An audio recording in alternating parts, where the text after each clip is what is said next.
Is that coffee? I can't believe I'm saying this, but drink up. We may want to stand back. Alright, welcome back to another exciting adventure of TreShots or coffee sods. I'm not sure which one this is going to be because I don't know how long it's going to go, but whatever it is, it's exciting. I'm your host, Travis Finley with Rethinking Revelation, and I'm just going to keep hammering this nail, okay? Are you ready? You're the nail, I'm the hammer, and what I'm going to say to you is, you need to know more. You need to know more. So in a previous coffee sode, I talked about allusions and echoes. All right. When we read the New Testament and we see the New Testament quoting the Old, that is a pronounced reference to the Old Testament. It's quite obvious. If they're quoting a passage or a section or a verse, it's a direct quote, right? However, an allusion is not. It's a subtle joke. It's a joke. And if you aren't in on the joke, this is Peter Leithart in his book, Deep Exegesis. The text is a joke. Okay, here's the joke. Ready? Now, I have to set the stage for you to understand what I'm going to say. If you don't have prior knowledge to what I'm going to say, you won't get this joke. You won't get it. You'll go, why is that funny? That's not funny. Well, it's not funny because you don't have a previous context, okay? So you have to know more before you hear this joke. Otherwise, you won't get it. You ready? A Roman Catholic priest, a Jewish rabbi, and a Christian pastor walk into a bar. The bartender says, "Is this a joke?" Get it? I'm not going to explain it if you don't get it. But that's what I'm saying. When the New Testament alludes to the Old Testament and doesn't give you a direct reference, if you don't know that he's alluding to something, you're going to miss the point of his allusion. You're going to miss the point of the echo. Now, I'd like to show you something that I believe is an echo. It's an allusion. And if you aren't in on the joke, you will miss the significance of the text. All right? We're going to refer back to Deuteronomy chapter 28, where Yahweh is delineating for the nation of Israel blessings and cursings under his covenant sanctions. Okay? This is Deuteronomy 28, and we'll start at verse 25. Yahweh will cause you to be defeated before your enemies. You shall go out one way against them and flee 7 ways before them. You shall be a horror to all of the kingdoms of the land, and your dead body shall be food for all birds of the air and for the beasts of the land, and there shall be no one to frighten them away. Now, I just had an epiphany. I just had an allusion come to my mind. All right? Jesus, in giving his prophetic word against Israel in the Olivet Discourse, says this ever so subtly: where the body is, the birds will be gathered. Where the body is, the birds will be gathered. He's referring right back here, Deuteronomy 28:25, right just where I read. All right, I need to say this real quick, otherwise it's not going to be a TreShot, it's going to be a coffee sode. I can't go on. Here, I have to be mini-sode. When Jesus quotes from Deuteronomy 28 in Matthew 24, you need to understand that he's not just being illustrative. He's not just being colorful in his analogy. Wherever the corpse is, the vultures will be gathered. He is calling down recollection from Deuteronomy about the covenant curses, the end of the covenant. Deuteronomy 32. God is coming in judgment. Everything that Jesus is talking about after this is about the prophetic expectation of the marriage of the Lamb, the resurrection of the dead, and the judgment of God's own apostate, wicked people. We have to understand that this is the context of the New Testament. Okay, back to the regular program. Because God says to Israel, your body will lie out in the open, and the birds will come and pick your bones clean. That's a sign of covenant cursing. Wow, there you go. I wasn't even intending that. That one was a freebie. Okay, the Yahweh will strike you with the boils of Egypt, and with tumors and scabs and itch, of which you cannot be healed. Yahweh will strike you with madness and blindness and confusion of mind, and you shall grope at noonday, as the blind grope in the darkness, and you shall not prosper in your ways, and you shall only be oppressed and robbed continually, and there will be no one to help you. All right, so we have a reference there to God striking someone blind and him groping around at the noonday. And we are going to go into the New Testament now, and we're going to read about the conversion of someone you might be familiar with whom someone you might be familiar. Someone with whom you might be familiar. Now, as Saul went on his way, he approached Damascus, and suddenly a light from heaven shone around him, and falling to the ground, he heard a voice saying to him, Saul, Saul, why are you persecuting me?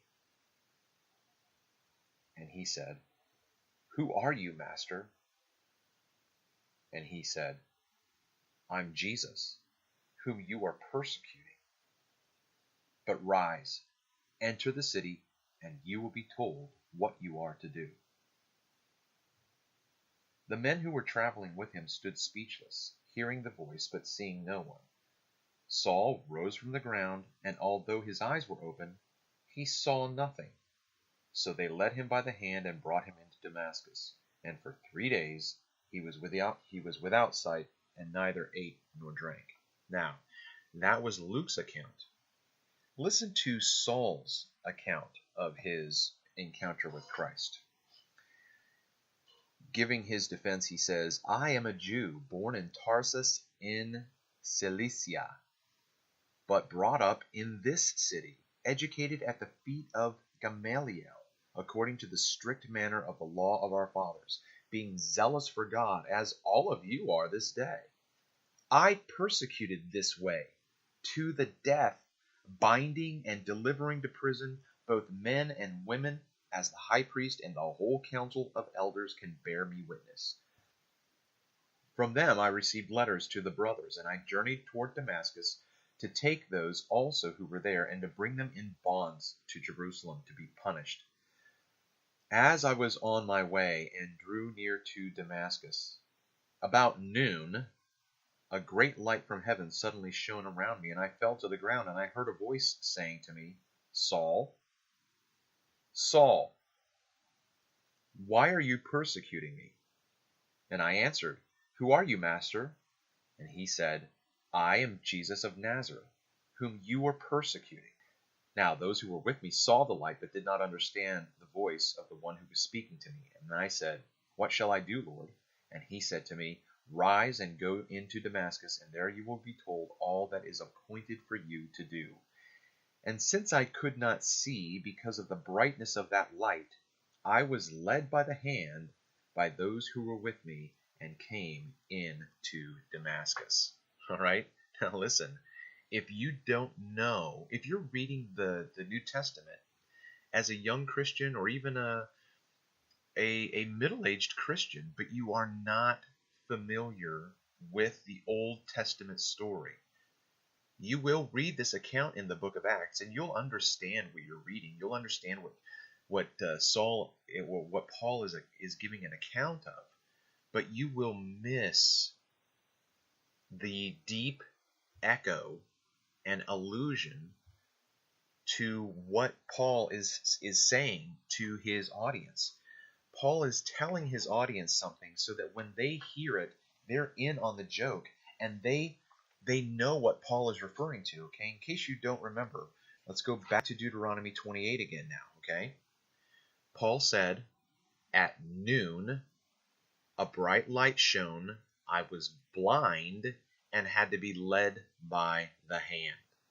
Yahweh will strike you with madness and blindness and confusion of mind, and you shall grope at noon as the blind grope in the darkness. And you will not prosper in your ways, and you will only be oppressed and robbed continually, and there shall be no one to help you. Now, what do you think Paul was thinking when he was struck blind by Jesus? Was it just, oh, that was a really bright light, like getting a flash bulb popped in your face, and so you're just blind for a little bit and you can't really see? Do you think that that's what Paul was thinking about? I don't think so. I think Paul understood he was under a covenant curse. And in his mind, because he was trained at the feet of Gamaliel, in his mind he said to himself, Yahweh is striking me with blindness, and I will not prosper. I think Paul had a lot to think about in this moment. What am I going to do with this information? All right, I think I'm going to keep this as a TreShot. You just got 12 minutes of caffeine injected into your veins.